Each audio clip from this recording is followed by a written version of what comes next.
پروردگار بحروں بر، پروردگار بحروں بر۔ اعوذ باللہ من الشیطان الرجیم، بسم اللہ الرحمن الرحیم۔ ان اللہ وملائکتہ یصلون علی النبی یا ایہا الذین آمنوا صلوا علیہ وسلموا تسلیما۔ اللہم صلی علی سیدنا و نبینا و شفیعنا و مولانا محمد وعلی آل محمد وبارک وسلم۔ محترم خواتین و حضرات، السلام علیکم۔ پیام صبح کے ساتھ ایک بار پھر حاضر میں ہوں آپ کا میزبان انیق احمد۔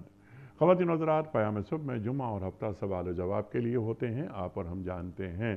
ان 2 دنوں میں ہم آپ کی جانب سے آئے ہوئے سوالات کو جمع کر کے اپنے عہد کے ایک جید مفتی صاحب کی خدمت میں پیش کرتے ہیں اور حاصل کرتے ہیں ان سے اپنے مسائل کا حل قرآن و سنت کی روشنی میں۔ پیر، منگل، بدھ اور جمعرات، ان 4 دنوں میں ہم قرآن کریم کے مختلف آیات پر بات کرواتے ہیں، ملک کے ممتاز جید علماء سے، اور قرآن کریم کی آیات کے تعلق سے، قرآن کریم کے علم کے تعلق سے، اس ہدایت اور روشنی کے تعلق سے سیکھتے ہیں اور زندگی باوقار انداز میں گزارنے کی کوشش کرتے ہیں کہ قرآن کریم ہمیں کیسا دیکھنا چاہتا ہے اور ہمیں کہاں دیکھنا چاہتا ہے۔ خواتین و حضرات، کچھ سوالات ہم پاکستان کے مختلف شہروں میں کھڑے ہو کر ریکارڈ کرتے ہیں آج کے پروگرام کے حوالے سے، یعنی جمعہ اور ہفتہ یہ 2 دن سوال و جواب کے حوالے سے ہم پاکستان کے مختلف شہروں میں سڑک پر کھڑے ہو کر ویڈیو کوئسچنز ریکارڈ کرتے ہیں۔ ان سوالات کو بھی ہم اپنے مہمانوں کے سامنے پیش کرتے ہیں۔ آج کے ہمارے معزز مہمان محترم مفتی منیب الرحمان صاحب۔ خواتین و حضرات، مفتی منیب الرحمان صاحب ہمارے ملک کا ایک جانا مانا نام، ایک مقبول اور محبوب نام، پیام صبح میں تشریف لاتے ہیں اور ہم ہمیشہ آپ سے سیکھتے ہیں۔ خواتین و حضرات، مفتی صاحب کو خوش آمدید کہتے ہوئے پروگرام کا آغاز اللہ تعالیٰ کے بابرکت نام سے سورہ بقرہ اور آیت 29۔ اعوذ باللہ من الشیطان الرجیم، بسم اللہ الرحمن الرحیم۔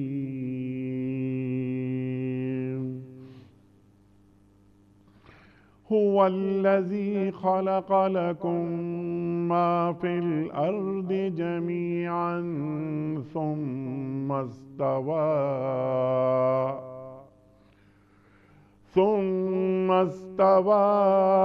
إلى السماء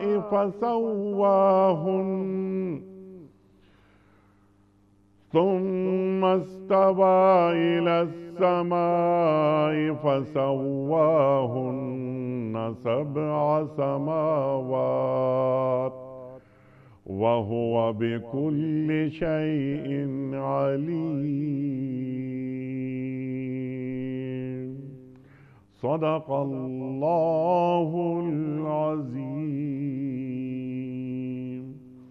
وہی تو ہے جس نے تمہارے لیے زمین کی ساری چیزیں پیدا کی، پھر اوپر کی طرف توجہ فرمائی اور 7 آسمان استوار کیے، اور وہ ہر چیز کا علم رکھنے والا ہے۔ محترم مفتی منیب الرحمان صاحب کی خدمت میں آج کے پروگرام کے حوالے سے پہلا سوال خلا کے حوالے سے ہے۔ مفتی صاحب، ایک تو یہ خلا اور طلاق کے سوالات کیوں آتے ہیں، پریشانی ہوتی ہے کس طرح یہ طلاق کا ریشو بڑھ رہا ہے، خلا کا ریشو بڑھ رہا ہے ہمارے وطن عزیز میں۔ ایک عورت، سوال ہے یہ اسما صاحبہ کا سوال ہے، کیا ایک عورت خلا لینے کے بعد اپنے شوہر سے دوبارہ رجوع کر سکتی ہے؟ اس کا طریقہ کیا ہے، اور کیا اسے رجوع کرنے سے پہلے کوئی اور نکاح کرنا پڑے گا؟ ارشاد۔ بسم اللہ الرحمن الرحیم، نحمدہ ونصلی ونسلم علی رسولہ الکریم سیدنا و مولانا محمد اللہم صلی اللہ وعلی آلہ وصحبہ اجمعین۔ انیق احمد صاحب، قرآن مجید میں اللہ تبارک و تعالی نے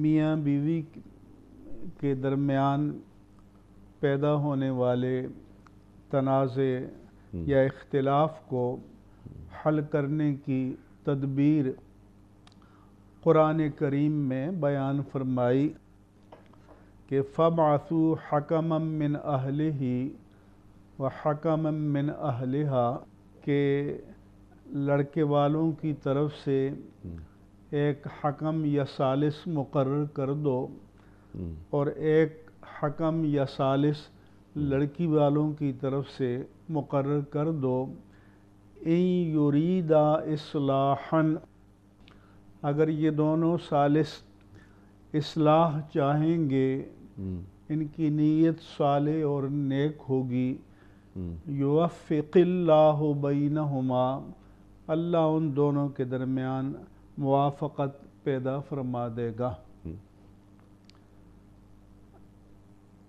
خلا اسے کہتے ہیں کہ اگر کوئی عورت یہ سمجھے کہ شوہر کے ساتھ اس کا نباہ شریعت کی حدود میں رہتے ہوئے نہیں ہو سکتا، تو وہ مہر اس نے اگر لیا ہے تو اس سے دستبردار ہو جائے اور شوہر سے کہے کہ میرا راستہ آزاد کر دو، اور شوہر یہ پیشکش قبول کر لے، تو اسے خلا کہتے ہیں۔ خلا اگر لفظ خلا ہی استعمال کیا ہے تو وہ ایک طلاق بائن کے حکم میں ہوتا ہے۔ اچھا۔ اور طلاق بائن میں یہ ہوتا ہے کہ ان کا رشتہ ازدواج تو ختم ہو جاتا ہے، عدت گزارنی ہوتی ہے، لیکن اگر دونوں چاہیں تو باہمی اتفاق رائے سے نیا مہر مقرر کر کے عدت کے اندر بھی اور عدت کے بعد بھی عقد ثانی کر سکتے ہیں، دوبارہ آپس میں نکاح کر سکتے ہیں، اور یہ شریعت میں گنجائش موجود ہے۔ لیکن خرابی یہ ہے کہ لوگ کسی عالم سے رہنمائی لینے کے بجائے وہ جو نوٹری پبلک ہیں ان کے پاس چلے جاتے ہیں اور وہ 3 طلاقیں لکھ دیتے ہیں۔ اس لیے ہم نے بارہا اس فورم پر بھی آپ کے کہا ہے، اس سے ہٹ کر بھی، کہ ہر شخص کو طلاق نامہ لکھنے کا لائسنس نہیں ملنا چاہیے، اس کو یہ اجازت ملنی چاہیے۔ اول تو یہ کہ نوٹری پبلک کے پاس جانا کوئی شریعت یا قانون کی روح سے لازمی نہیں ہے، کسی عالم کے پاس جا کر بھی لکھوا سکتے ہیں، لیکن اگر ان سے لکھوانا ہو تو اس سے لکھوایا جائے کہ جس کو اس رشتے کی نزاکتوں کا پتہ ہو، اس کے ضروری مسائل کا پتہ ہو، کیونکہ ایک طلاق رجعی دینے سے وہ مقصد حاصل ہو سکتا ہے جس کے لیے 3 طلاقیں لوگ بول دیتے ہیں یا لکھ دیتے ہیں، کیونکہ آپ تعلق ختم کرنا چاہتے ہیں اور ایک طلاق رجعی دے دیں، عدت جب مکمل ہو جائے گی، اگر آپ نے عدت کے اندر رجوع نہیں کیا اور الگ رہے تو عدت گزرنے کے بعد وہ طلاق بائن ہو جاتی ہے اور پھر وہ خاتون آزاد ہے۔ لیکن اس میں یہ آسانی ہے کہ اگر دوبارہ سابق شوہر سے نکاح کرنا چاہے تو اس کی گنجائش موجود ہوتی ہے، اور کسی اور سے کرنا چاہے تو اس کا راستہ بھی کھلا ہے۔ اچھا، تو اس میں جس خرابیوں سے گزرنا پڑتا ہے اس سے ہم بچ سکتے ہیں۔ لہذا ہمارے میڈیا کو بھی چاہیے کہ وقتاً فوقتاً یہ مسائل بیان کیا کریں تاکہ لوگوں کو ان مسائل کا پتہ چلے، خواتین کو بھی چلے اور مردوں کو بھی چلے۔ بلکہ زیادہ بہتر تو یہ ہے کہ نکاح سے پہلے دونوں تھوڑا بہت نکاح اور طلاق کے ضروری مسائل کا مطالعہ کر لیا کریں، ایک دوسرے کے حقوق کا مطالعہ کر لیا کریں، تو اس میں دونوں کے لیے اور پورے معاشرے کے لیے خیر ہے اور بہتری ہے۔ تو الغرض اگر کسی اس خلا نامہ میں بلا ضرورت 3 طلاقیں نہیں لکھ دی یا نہیں بولی گئیں تو وہ ایک طلاق بائن ہے، اور ایک طلاق بائن میں عدت کے اندر بھی عقد ثانی ہو سکتا ہے، عدت کے بعد بھی ہو سکتا ہے، اور آئندہ شوہر کو 2 طلاق کا حق رہے گا، اور اگر خدا نخواستہ اس نے آئندہ طلاق دی تو اس کے ساتھ جمع ہونے کے لیے ماضی کی یہ طلاق مؤثر رہے گی۔ کلیئر۔ دوران عدت یا عدت کے بعد بھی نکاح کیا جا سکتا ہے خلا کے بعد، جو آپ نے فرما دیا۔ اب یہاں ایک آدھ سوال میں پیش کرتا ہوں اس سلسلے میں۔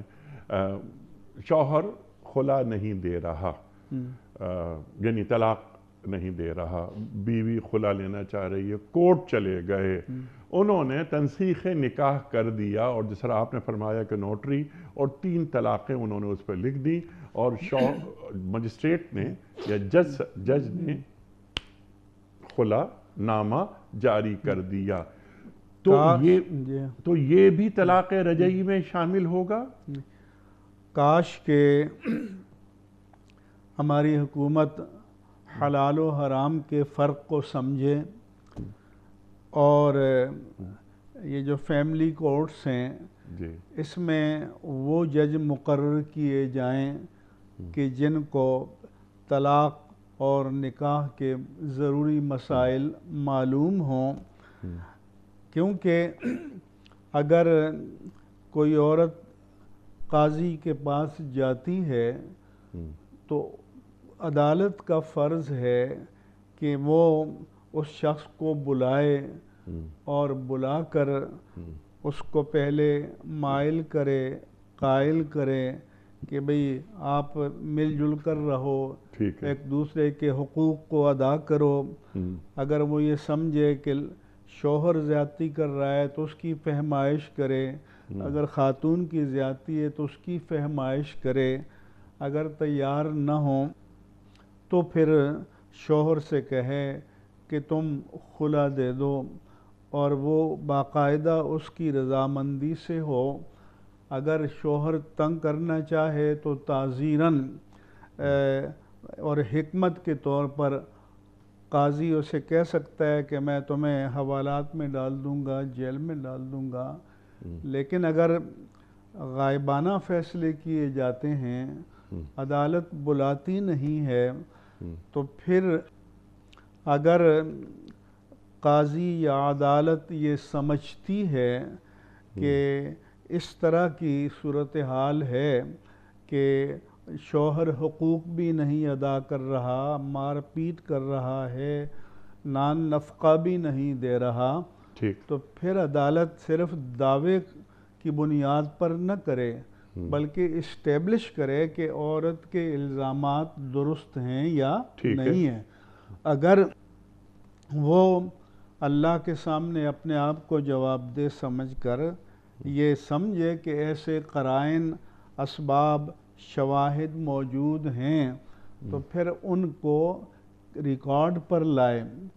یہاں جو لکھتے ہیں یہ دعوے کے طور پر تو لکھتے ہیں، یہ نہیں کہتے کہ ہم نے اپنے طور پر پوری تحقیق کر لی، پورے شواہد لیے، پوری معلومات لیں، اور جج کہے کہ اب مجھے اطمینان ہو گیا کہ یہ وجوہات ہیں جن کی بنا پر ان کا رشتہ ازدواج جاری رہنا عملاً ممکن نہیں رہا، تو تب ڈیزولوشن یا تنسیخ نکاح ہوتا، فسخ نکاح ہوتا ہے۔ ٹھیک ہے۔ تو پھر اس کو شرعی قواعد و ضوابط کے مطابق ہونا چاہیے. تو اس کے بعد بھی میاں اور بیوی اگر وہ بھی ڈیزولوشن قاضی نے کیا ہے تو وہ بھی ایک طلاق بائن کے حکم میں ہوگا. اچھا، تو یہ دوبارہ رجوع کر سکتے ہیں؟ ہاں، اگر اس نے شوہر سے بلوا کر 3 طلاقیں نہیں دلوائیں ٹھیک، تو پھر بھی رجوع کر سکتے ہیں. عقد ثانی نیا مہر مقرر کر کے کر سکتے ہیں. نیا مہر مقرر کر کے نیا نکاح ہوگا، یا گواہ ہوں گے، یا اور یعنی بغیر جسے کہتے ہیں ہم حلالہ، جو ایک بڑا ایک غلیظ سا نکاح تو لفظ ہے. مطلب ہے کہ 2 آدمیوں کے درمیان گواہوں کے سامنے ایجاب و قبول ہے. ایجاب و قبول ہے، کسی اور نکاح کی ضرورت نہیں ہے. ٹھیک ہے، یہی نکاح ہو یہی جاتا نکاح، یعنی کسی اور سے نکاح کی ضرورت نہیں. یہ میاں بیوی اگر اس نے 3 طلاقیں نہیں دیں جی اور صرف ڈیزالو کیا ہے، قاضی نے فسخ کیا جی، ہے، تو یہ ایک طلاق بائن ہے. یہ ایک طلاق بائن ہے. کیونکہ اگر 3 طلاقیں دے دیتے ہیں تو پھر تو اللہ نے قرآن میں فرمایا کہ فلا تحل لہو، کہ اب اس کا پہلے شوہر کی طرف رجوع حلال نہیں ہے. حتیٰ تنکح زوجا غیرہ، حتیٰ کہ وہ کسی اور شخص سے اپنی آزادانہ مرضی سے نکاح کرے اور بالفرض قضاء الہی سے اس کا انتقال ہو جاتا ہے اور عدت وفات گزر جاتی ہے، یا وہ شخص اپنی آزادانہ مرضی سے نباہ نہیں ہوتا اور طلاق دے دیتا ہے اور عدت گزر جاتی ہے، تو پھر پہلے شوہر سے نکاح کیے جا سکتے. محمد ندیم صاحب ہیں آزاد کشمیر سے. جی مفتی صاحب، سویڈن میں قرآن کریم کی ایک بار پھر بے حرمتی کی گئی ہے. مغربی ممالک میں وقتاً فوقتاً اس طرح کے اذیت ناک واقعات ہوتے رہتے ہیں. ایسے میں مسلمانوں کو کیا حکمت عملی یا تدبیر اختیار کرنی چاہیے؟ اور یہ بھی بتا دیجئے کہ یہ اسلامو فوبیا کی جو ٹرم آئی ہے، اس سے کیا مراد ہے؟ حنیق احمد صاحب، یہ تقریباً 1.5 ارب مسلمانوں کے لیے اذیت و آزار کا باعث ہے، جو مغرب میں وقتاً فوقتاً فریڈم آف ایکسپریشن یعنی اظہار رائے کی آزادی یا فریڈم آف اسپیچ تقریر کی آزادی کے نام پر یہ اہانت کے واقعات ہوتے رہتے ہیں، اور وہاں کا قانون ان چیزوں کو روکنا چاہتا نہیں ہے. لیکن اس میں مسلمانوں کی بے عملی کا بھی، مسلمان حکمرانوں اور حکومتوں کی دینی بے حمیتی اور بے عملی کا بھی بڑا دخل ہے. انہی دنوں میں جب یہ قرآن مجید کی اہانت کا واقعہ ہوا تو انہی دنوں میں ایک شخص نے اعلان کیا کہ میں اسرائیل کے سفارت خانے کے سامنے جا کر تورا یعنی توریت کو جلاؤں گا. اس کو رائٹر نے بھی رپورٹ کیا ہے اور مغربی میڈیا نے رپورٹ کیا ہے. تو اسرائیلی سفیر نے وہاں کی حکومت سے رابطہ کیا اور پھر وہاں کی حکومت نے آ کر اسے روک دیا اور کہا کہ اس سے ہیٹریڈ پیدا ہوتی ہے، اس سے لوگوں کے درمیان غیظ و غضب پیدا ہوتا ہے، اس سے لوگوں میں ایگریشن پیدا ہوتا ہے، لہذا اس کی اجازت نہیں دی جا سکتی.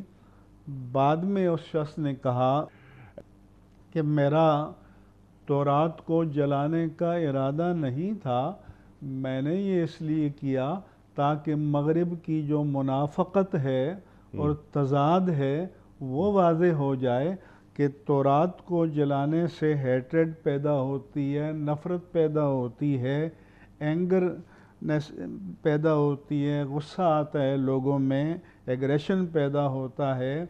تو یہی تو ہم کہتے ہیں کہ چلیں آپ اسی بنیاد پر کہ اس طرح کی حرکتوں سے امن عالم کو خطرہ پیدا ہوتا ہے، مذاہب میں اور سوسائٹیوں میں نفرتیں پیدا ہوتی ہیں، دوریاں پیدا ہوتی ہیں، لہذا عالمی امن کی خاطر اس طرح کی کارروائیوں کو روکا جائے۔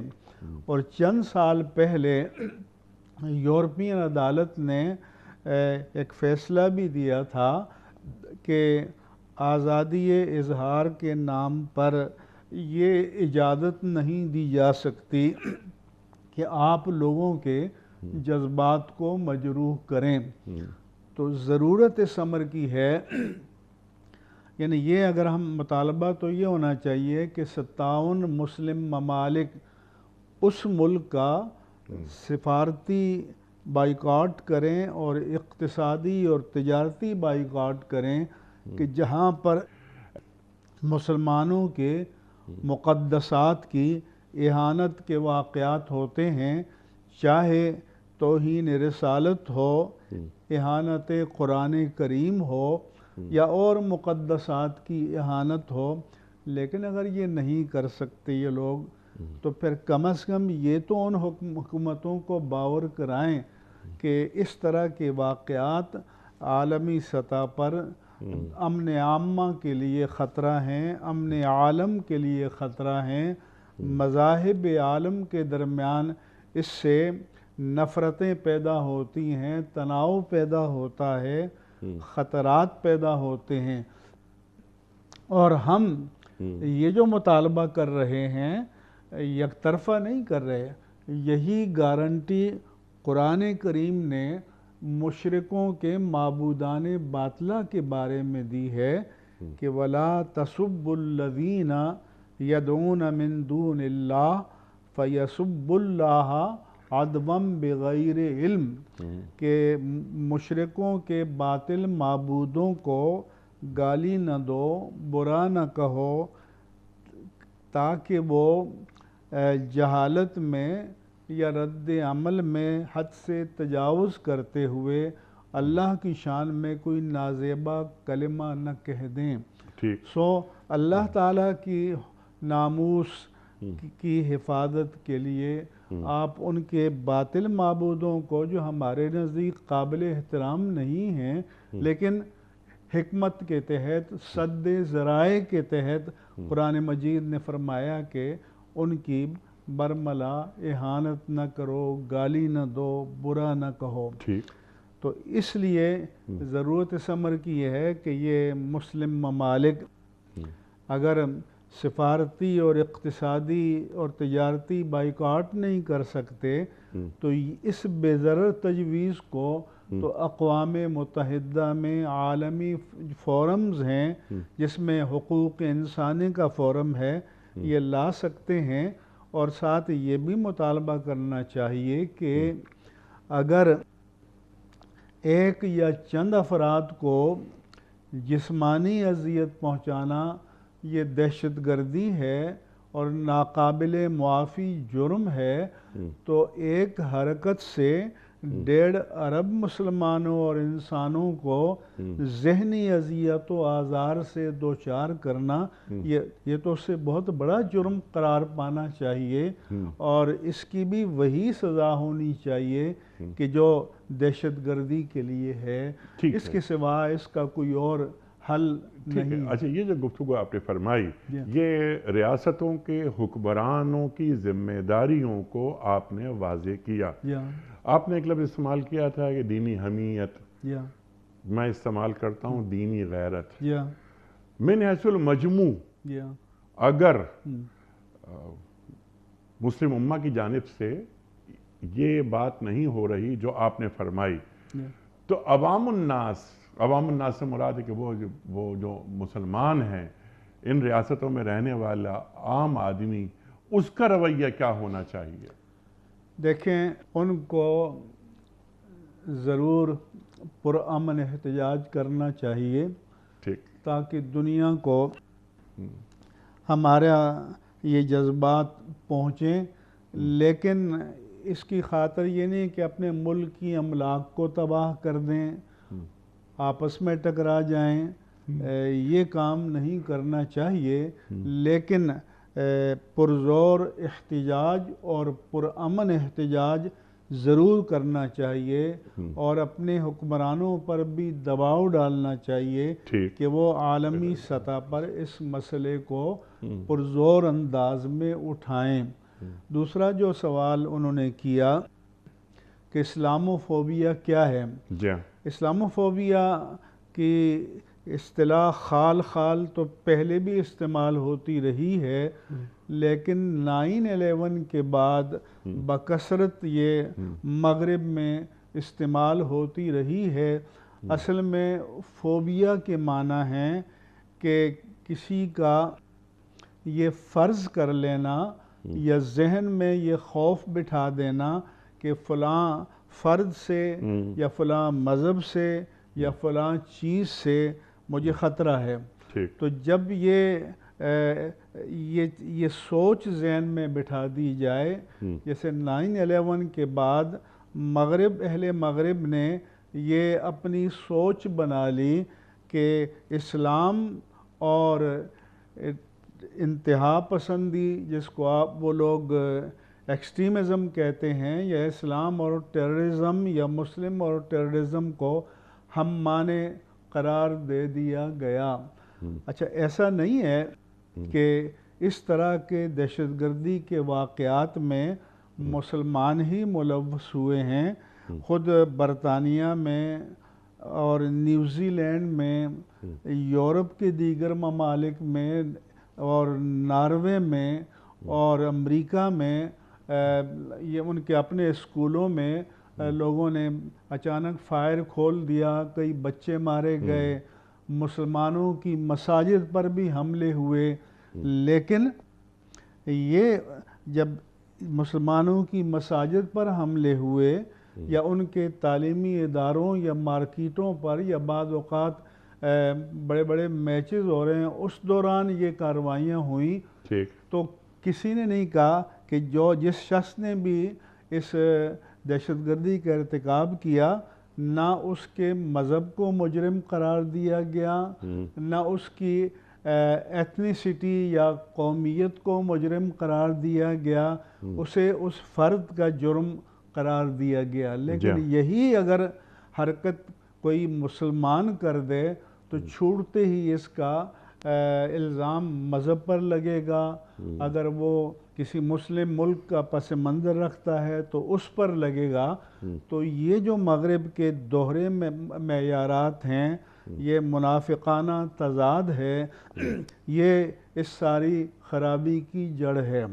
اب یہ فوبیا ایک ایسی چیز ہے، ایک ڈاکٹر اولدو صلاحی ہیں موریتانیہ کے، جب یہ افغانستان میں جہاد ہو رہا تھا اور مغرب والے سب موٹیویٹ کر رہے تھے اور باہر سے لوگ آ کر اس میں یہاں شریک ہو رہے تھے، کیونکہ اس وقت یہ امریکہ کے نزدیک جو ہے یہ اسٹرگل فار فریڈم تھا اور اس وقت پسندیدہ تھا، اور یہ لوگ سب ان کے چہیتے تھے۔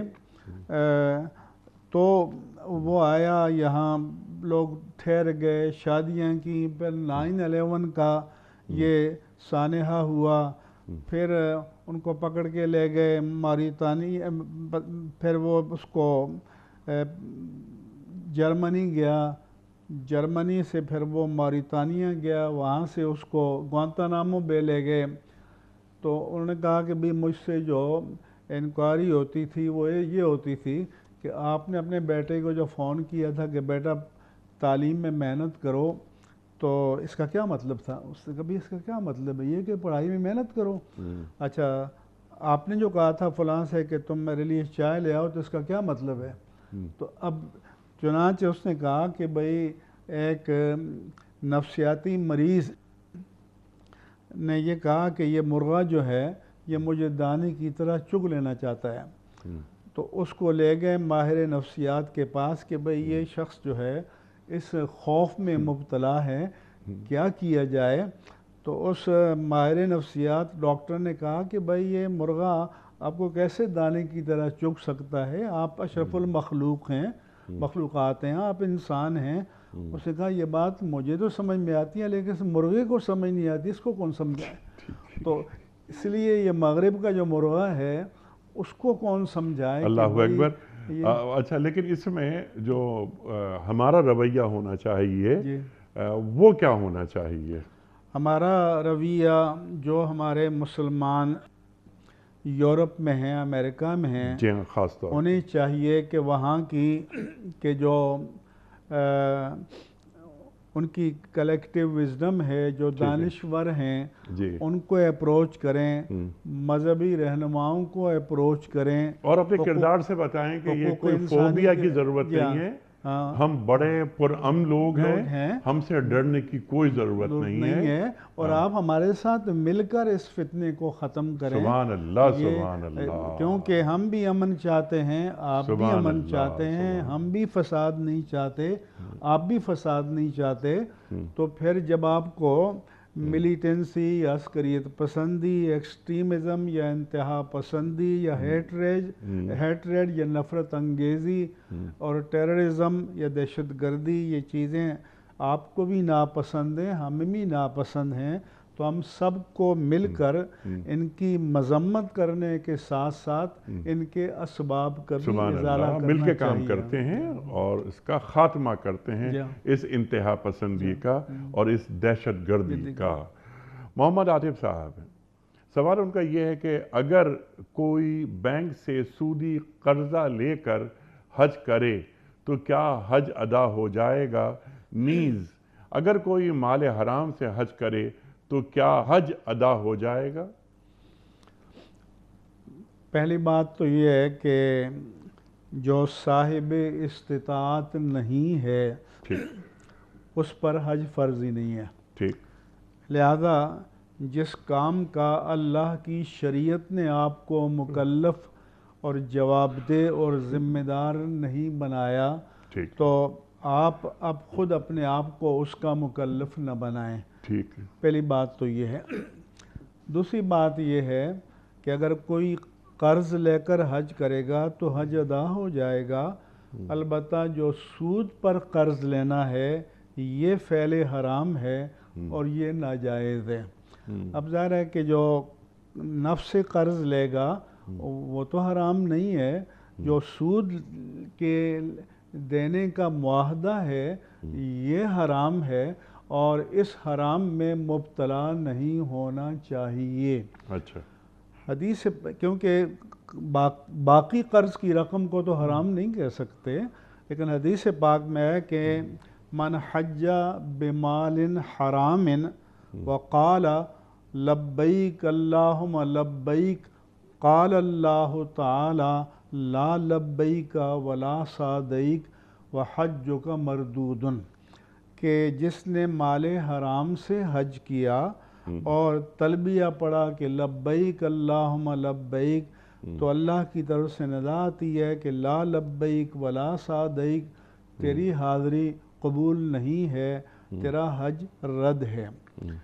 ہمارے موسوعۃ الفقہیۃ الکویتیہ میں لکھا ہوا ہے کہ من حج بمال مشتبہ اور مغصوبۃ، کہ جس نے مشتبہ مال سے کہ اس کے حلال و حرام ہونے کی صورتحال مشتبہ ہے یا غصب شدہ مال سے حج کیا، تو فرمایا کہ ظاہری حکم یہ ہے کہ کہیں گے کہ اس کا حج ادا ہو گیا، ٹھیک، کیونکہ ایک تو ہوتا ہے نا کہ فرض کا ساقط ہونا، تو اس نے اگر یہ کیا تو فرض ساقط ہو جائے گا، لیکن یہ مال حرام سے حج کرنا یہ حرام ہے اور یہ گناہ اس پر رہے گا اور یہ حج مبرور نہیں کہلائے گا۔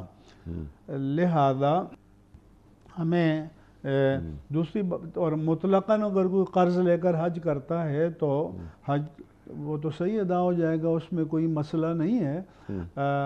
تو اس لیے ہمیں یہ چاہیے پہلی بات کہ اپنے آپ کو کسی ایسی چیز کا مکلف یا اکاؤنٹیبل یا جواب دہ یا ذمہ دار یا پابند نہ بنائیں کہ جس کا اللہ تعالیٰ نے اور شریعت اسلامیہ نے اس کو پابند نہیں کیا۔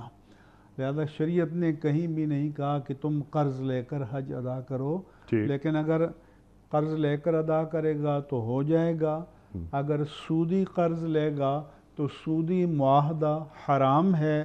اور حدیث اللہ تعالیٰ فرماتا ہے قرآن مجید میں ہے، علماء نے فرمایا کہ اللہ طیب ولا یقبل الا طیب، کہ اللہ پاک ہے اور وہ پاک چیزوں کو قبول فرماتا ہے۔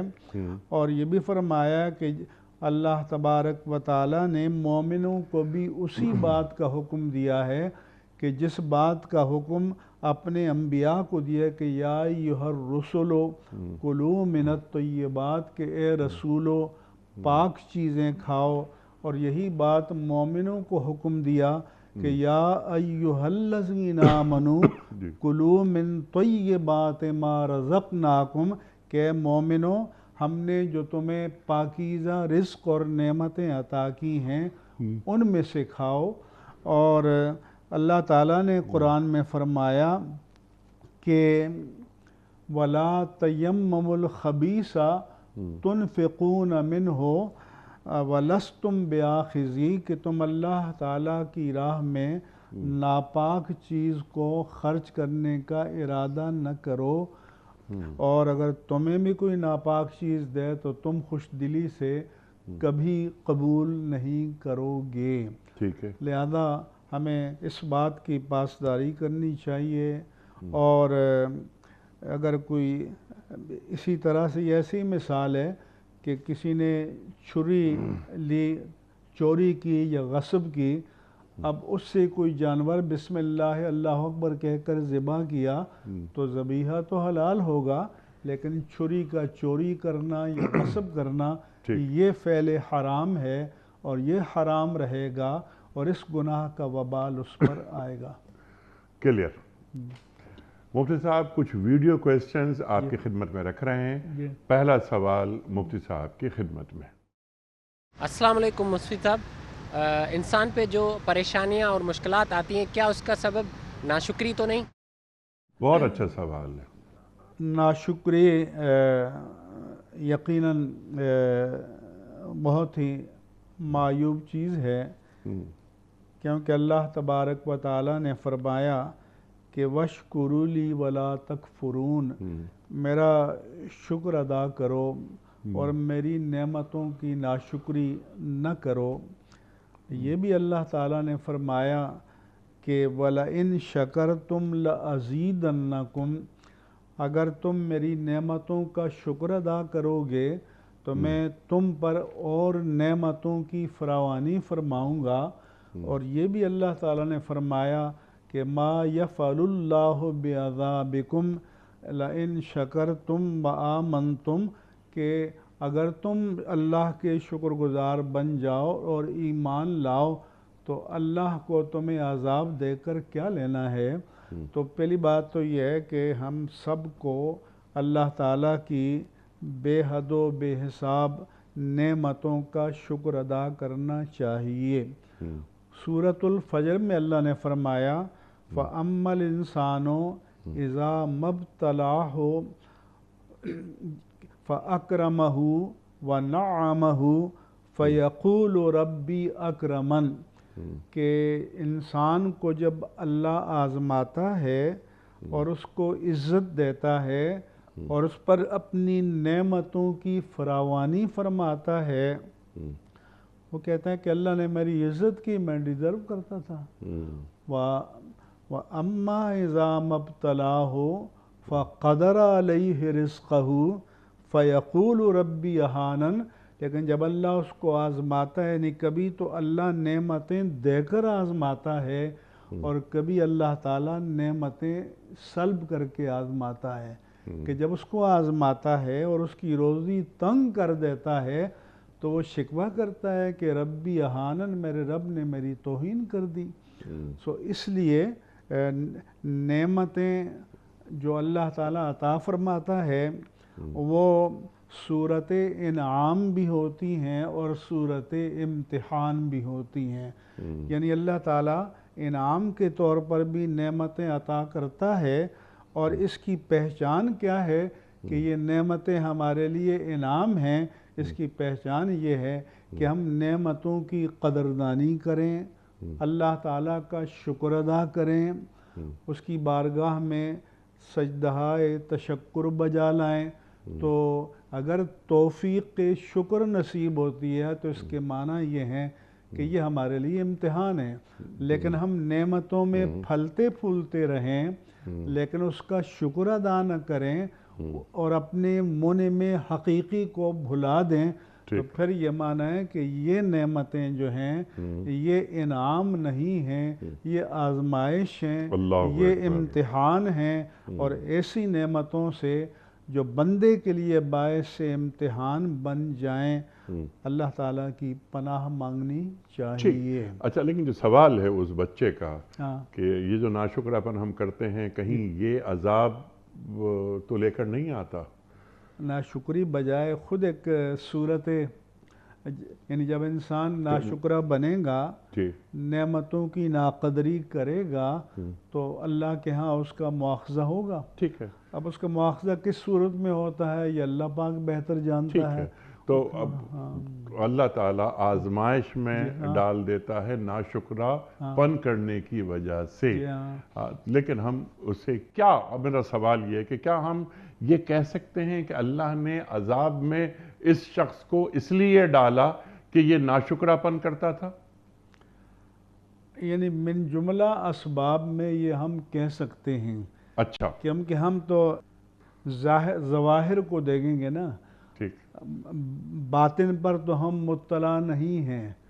لیکن جب ہمیں ظاہر میں نظر آئے کہ ایک شخص ہمارے سامنے نعمتوں میں پھل پھول رہا تھا، نعمتوں کی بے قدری کر رہا تھا، عشرتوں میں لٹا رہا تھا، اور پھر ایک وقت آیا کہ وہ نعمتیں چھن گئیں اور وہ مشکل میں آ گیا، تو یہ بھی تو ایک صورت عذاب. سبحان اللہ. اور وہ جو آپ نے آیت قرآن کریم میں تلاوت فرمائی، اللہ اکبر اللہ اکبر، ما یفعل اللہ بعذابکم ان شکرتم وآمنتم. مجھے کیا پڑے کہ میں تمہیں عذاب دوں، بس تم شکر کرتے رہو اور ایمان لاؤ تو اور نعمتیں تم پر نشاور کرتا رہوں گا. لئن شکرتم لازیدنکم ولئن کفرتم ان عذابی لشدید. اللہ اکبر.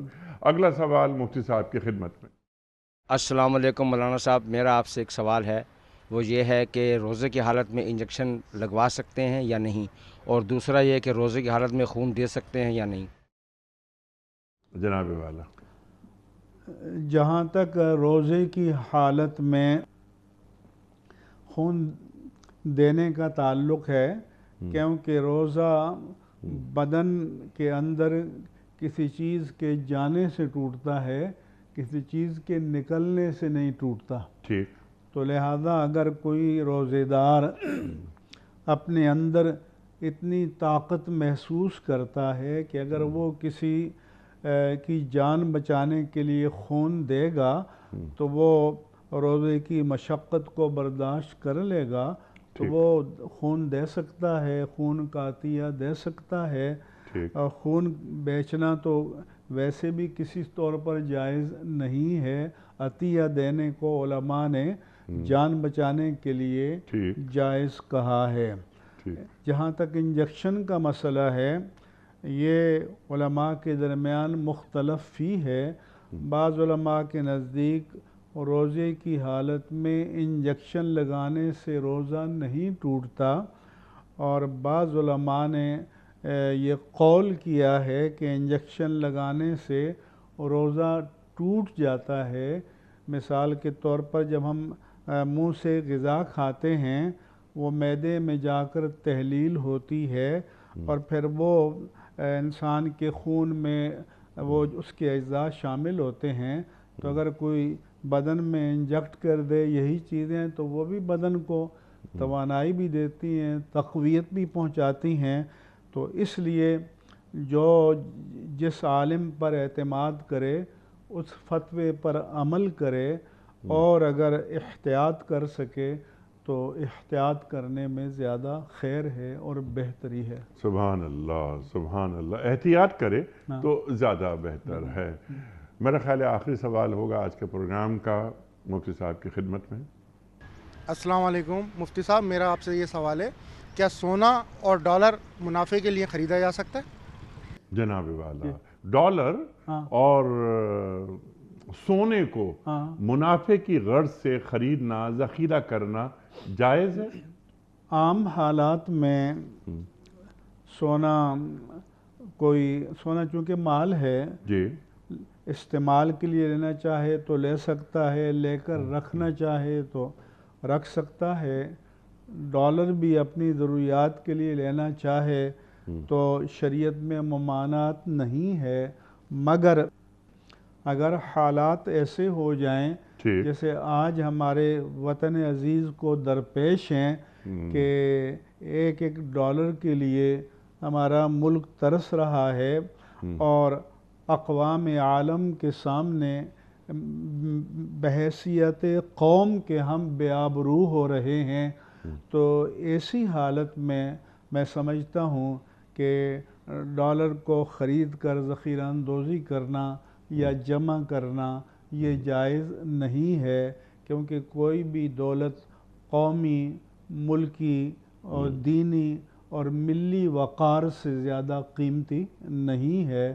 اور اگرچہ ہماری مختلف حکومتوں کی بے تدبیریوں کے بہت سے نتائج ہیں ماضی کے جو ہم بھگت رہے ہیں، لیکن ہمیں اپنے ملک کی عزت اور وقار اور ناموس اور حرمت کی پاسداری کرنی چاہیے. اور چاہے بڑے کاروباری ہوں تو ان کو بھی ایسے حالات میں ذخیرہ اندوزی نہیں کرنی چاہیے. ایسے ہی حالات کے لیے فرمایا کہ المحتکر ملعون، ہورڈنگ کرنے والا یا ذخیرہ اندوزی کرنے والا ملعون ہوتا ہے، اور وہ ذخیرہ اندوزی جو لعنت باری تعالیٰ کا باعث وہی ہے کہ جس کی طلب مارکیٹ میں موجود ہو، اور ہم اس لیے ذخیرہ کریں تاکہ اس کی قیمت غیر فطری اور غیر معمولی رفتار سے بڑھتی چلی جائے. نارمل انداز میں ذخیرہ اندوزی کرنا، جیسے مثلا مختلف فصلیں کٹتی ہیں، گندم ہے، چاول ہے، دالیں ہیں، تو حکومت بھی خرید کر اسٹاک کرتی ہے قومی ضرورتوں کے لیے، تاجر حضرات بھی خرید کر اسٹاک کرتے ہیں. تو نارمل حالات میں خرید کر اسٹاک کرنا تاکہ بعد میں اس سے تجارت کریں فطری انداز میں اور نفع کمائیں، تو اس کی ممانعت نہیں ہے. لیکن جب کسی چیز کی مصنوعی طلب پیدا کرنے کے لیے خرید کر ذخیرہ اندوزی کرنا، یا اس لیے ذخیرہ اندوزی کرنا کہ اس کی ڈیمانڈ بڑھ رہی ہے، قیمت غیر معمولی رفتار سے بڑھے گی اور ہمیں بہت زیادہ قیمت لوگوں کو دینی پڑے گی، تو یہ استحصال ہے، یہ قیمتوں کا پر غیر فطری انداز میں اثر انداز ہونا ہے، جس کی شریعت میں اجازت نہیں ہے، اور انسانی اقدار اور اخلاقیات میں بھی اس کی اجازت نہیں ہے. سبحان اللہ، سبحان اللہ.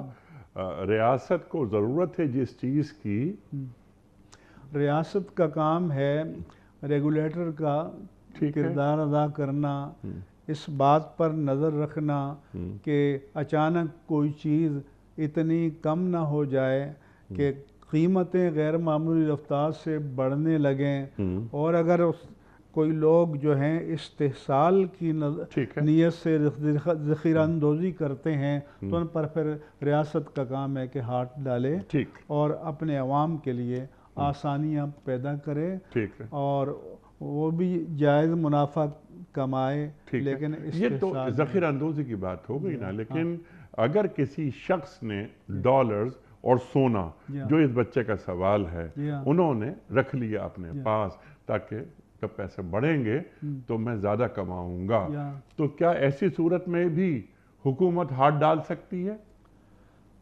ظاہر ہے کہ اگر ایسے شخص حالات میں جو ملک بہت زیادہ مشکلات سے دوچار ہے، جی، تو پھر ڈالر کو لوگ ذخیرہ اندوزی کرتے ہیں کہ اس کی ڈیمانڈ بڑھے، تو یہ جائز نہیں ہے۔ حکومت کوئی بھی ضابطے کی کارروائی کر سکتی ہے، کوئی بھی ضابطے کی کارروائی کر سکتی ہے۔ مفتی صاحب آپ کا بڑا ممنون، بڑا شکر گزار، آپ تشریف لائے۔ خواتین و حضرات، یہ جمعہ اور ہفتہ 2 دن سوال و جواب کے لیے ہوتے ہیں، آپ اور ہم جانتے ہیں۔